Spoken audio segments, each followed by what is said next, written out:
Brandon Dunn is with the Industrial Workers of the World, and there was a demonstration here, pro-Sanctuary City demonstration here in Utica earlier in the week, and Brandon's on the line now. Good morning, Brandon.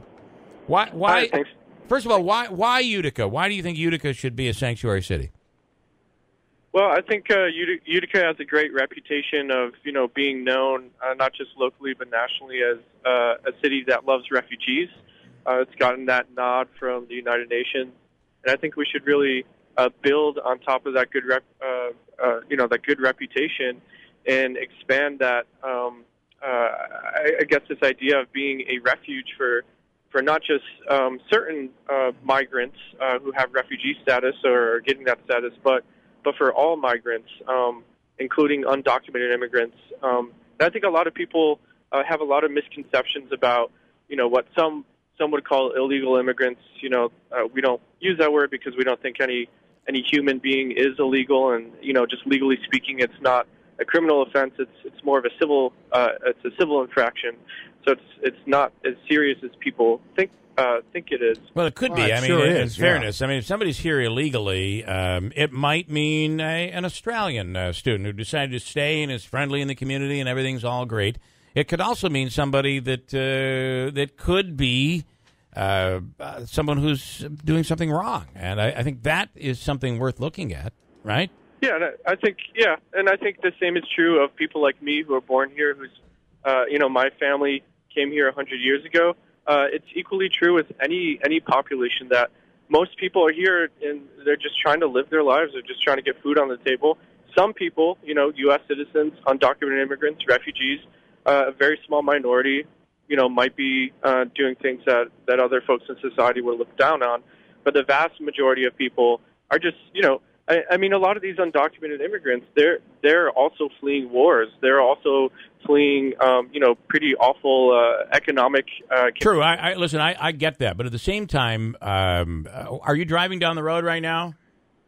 Yeah, I'm actually I'm with a local immigrant who's facing deportation right now. He's got an appointment with an immigration officer with ICE, with federal immigration officer in Albany right now. I have to tell you, I can't imagine what these families are going through. I can't. But at the end of the day here, you're driving down the road, you're following a speed limit, you have insurance on your car, you have a driver's license, it's registered, you're following the law.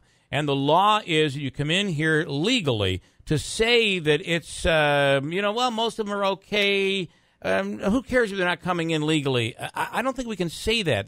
The issue isn't that all these people are bad. The issue is you have to follow the law, and I don't think that's a bad thing. I would say to that historically, I mean, for decades in the late 1800s, you had the Asian Exclusion Act and the Chinese Exclusion Act, which made it illegal for all Chinese and all Asian immigrants to come here. So there's a long history of a very racist background to a lot of these policies. There's racial quotas for decades, which, once upon a time, Italians were not considered white.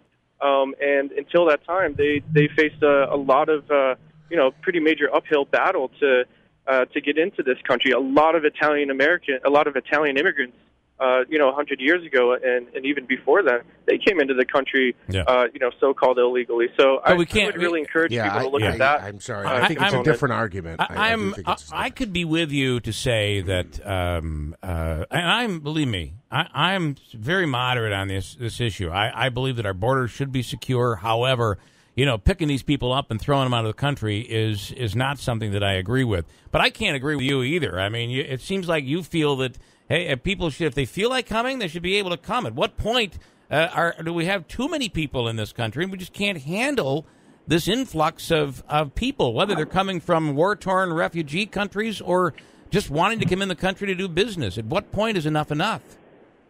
Yeah, and I would just respond to that